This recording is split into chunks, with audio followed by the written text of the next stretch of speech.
these guys are coming out here and with my speech. So I'm going to be talking about kendama and how to play it. This is a kendama. It's got the handle right here and the ball. This is called a ken. This is called a tama with a T. Together called kendama with a D. I'm not sure why they do that. But this has got a big cup, a small cup, and a base cup, which is actually the smallest cup. It's got a spike, and the ball has got a hole in it, and they're both attached by a string, so that you don't have to drop it and catch it and try to get it. So, kendama was initially made in Japan. It was a drinking game where, you know, if you missed the cups and stuff like that, you had to drink. It was also adapted by some children's shelters and stuff like that as a hand-eye coordination toy for them.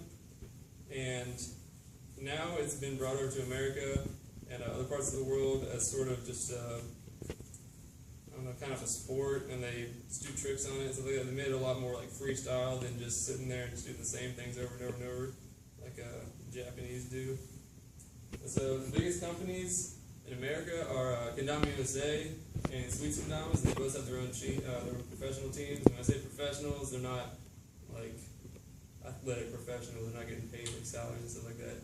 They just get free kendamas and free gear, and they get flown around the world to go to different events and stuff like that. Just to spread kendama. And Kendama USA has got its own pro team made up of 4 people, and they also have sort of a sub-pro team called Tribute Kendama, and that's also made up of 4 other people, but they're not on the same level as the other guys. And Sweets Kendamas has 6 pros now.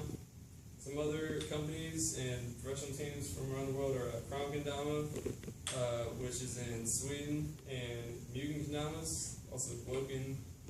It's the same thing, basically produce Mugen Kendamas. And Mugen Kendama is basically considered the best kendamas. It's not just because I have one. This is a Mugen Kendama. They're just really expensive, and they're generally known as like the most well-made. They only come out with about 200-300 at a time, and they sell out in like a day. And some other random companies are Grain Theory, King Garden, Sour Mash is actually a guy who does custom paint on kendamas. And then there's just other local teams and groups that play kendama, like the Wenatchee team from Washington is actually like 20 or 30 people. And so I'm going to go ahead and show you some tricks. I'm going to come up here, Nathan, and teach Nathan here some tricks.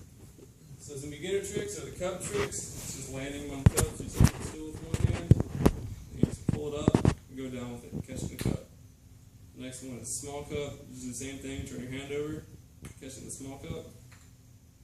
And the last one is just pull it up, catch on the base cup.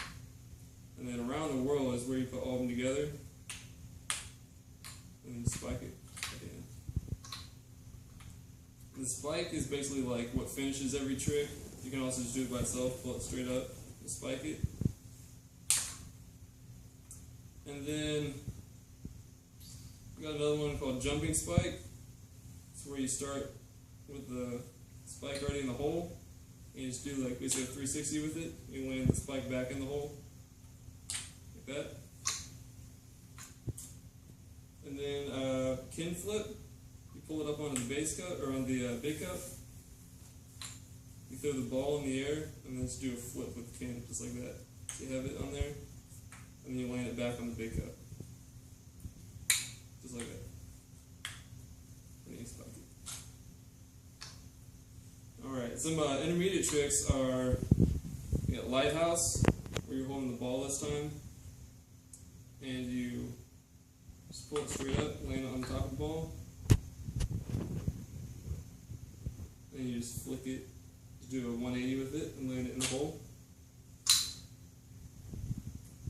A bird is where it's basically like a spike, but instead of pulling it up and landing it on the spike, you're landing it a little bit in front of it on the lip of the kin, just right there. So you just pull it up and on the lip of the kin.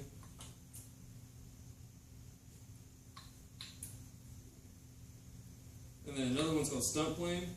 It's basically like instead of doing a spike and pulling it up, laying it on there, you're holding the ball instead, and you pull the kin up and put the hole of the ball on the spike. Like that.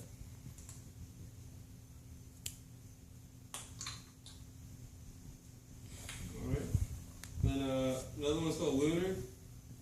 Where you pull it up, you land the cup with the kin on top of the ball.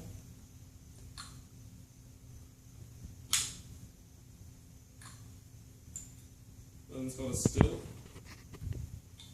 where you're landing the lip of the cup on the hole of the ball.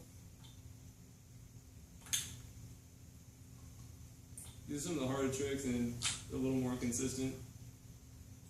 And the last one I want to show you guys is they're called juggling or catch and release, where you throw it up and you bring it back on the big cup. It looks like juggling. I don't use that word. I like catch and release just because the sound is weird. So you're pulling up the ball, you throw the kin under it, basically do a kin flip, and then you grab the ball, toss it back, and then land it on there. All together, it looks like that.